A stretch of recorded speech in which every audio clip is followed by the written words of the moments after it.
Excuse-moi, c'est ici que Yolo a fait son interview parce que je vais faire la même en fait. Donc attends. Hein.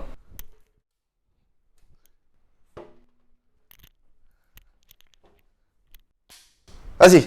You can have a say for late reaction. You weren't live.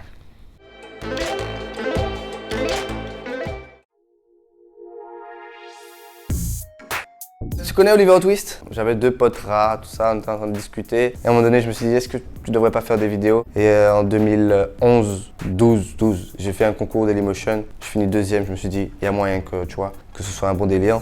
J'ai fait Kinder Bueno, une idée que j'avais depuis au moins 2 ans. Et puis en 2013-14, j'ai commencé à avoir des contrats. Et 2015, j'ai commencé à vivre de ça. Et depuis, je suis comédien, humoriste, Harlem Checker professionnel à temps partiel. En fait, moi, j'aime beaucoup l'humour de H. Et je suis né avec ça. Je me suis nourri de ça, j'ai toujours voulu faire ça. J'ai commencé à faire des trucs quand j'étais à l'école. J'étais toujours le mec au fond de la salle qui fait des blagues et tout ça. J'étais un ancien timide, mais après, j'ai commencé à prendre confiance en moi et j'ai commencé à vraiment faire des blagues tout le temps.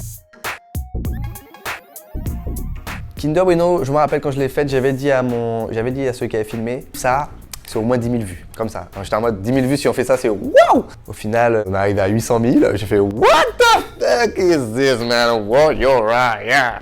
Ça m'a dépassé, effectivement. C'est un pote à moi qui s'appelle Whisky. On allait chez Morandini. On aimait bien aller dans le public des émissions à l'époque pour faire les cons. Et en allant à l'émission, j'arrêtais pas de faire le con dans la rue. Et lui, il me connaissait pas bien. Il m'a dit, ah toi, t'es un gars de buzz, toi. Il m'appelait Monsieur Buzz. Et quand j'ai fait mes premières vidéos, j'avais un truc, ça s'appelait mater le buzz. Donc mat le buzz, du verbe mater. Il y avait des entre guillemets. J'ai retiré les guillemets, c'est devenu mat le buzz. Il y a un jeu de mots en fait. Mais maintenant, c'est mon prénom et puis mat le buzz. En fait, j'aime bien être avec les autres parce qu'on veut surpasser l'autre et en plus on veut faire rigoler l'autre. Gilles, par exemple, quand on tourne, il va toujours au dernier moment faire une autre blague où on n'était pas prêt et là on sera plié, et la scène sera ratée à cause de lui parce qu'il aura fait un autre truc qui nous aura tués. Donc j'aime bien ce côté on est ensemble.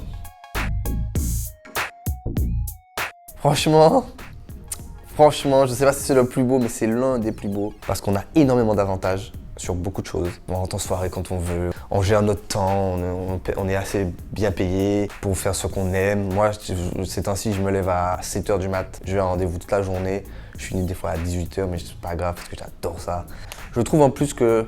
Non, je vais pas dire ça parce que ça va faire un peu comme si je me la pète. Mais je trouve que je suis pas mal là-dedans. Je trouve que j'ai une assurance là-dedans et c'est vraiment un truc où je suis bon. Et souvent, je trouve que j'étais peut-être moyen dans plein de choses. J'ai jamais réussi à être très bon et là, je pense quand même que je suis à un certain niveau dans l'approche des trucs, dans le montage. J'ai énormément d'idées qui fusent dans ma tête. J'aime bien aussi les sons de films, genre Interstellar. J'ai des scénarios qui viennent tout le temps. Le problème, c'est que moi, j'aime pas noter. Donc, ils sont tous dans des coins de ma tête. Mais maintenant, je les note parce que c'est galère, mais j'ai énormément d'idées.